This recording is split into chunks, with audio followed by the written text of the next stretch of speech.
ಮಡಿಕೇರಿ ನಗರಸಭೆಯ ಕಾರ್ಯವೈಖರಿ ಬಗ್ಗೆ ಜನರಿಗೆ ಹಿಂದಿನಿಂದಲೂ ಅಸಮಾಧಾನ ಇದ್ದಿದೆ. ನೆಟ್ಟಗೆ ಆಡಳಿತ ನಡೆಸಲಾಗದ ಪ್ರತಿನಿಧಿಗಳಿಗೆ ಕನ್ನಡ ಭಾಷೆಯು ಬರುತ್ತಿಲ್ಲವೇ ಎಂಬ ಹೊಸ ಅನುಮಾನ ಇದೀಗ ಕಾಡತೊಡಗಿದೆ.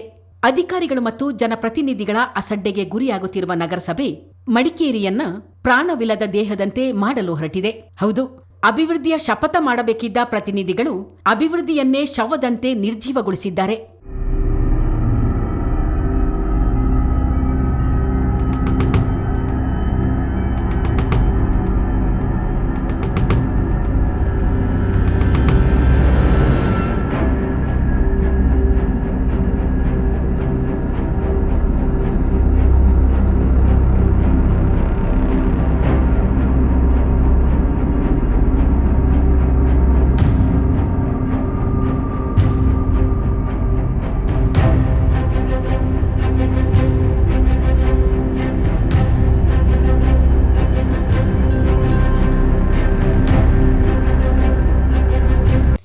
ಇದು ಮಡಿಕೇರಿಯ ಜಿಲ್ಲಾಸ್ಪತ್ರೆ ಬಳಿ ಇರುವ ನಾಮಫಲಕ.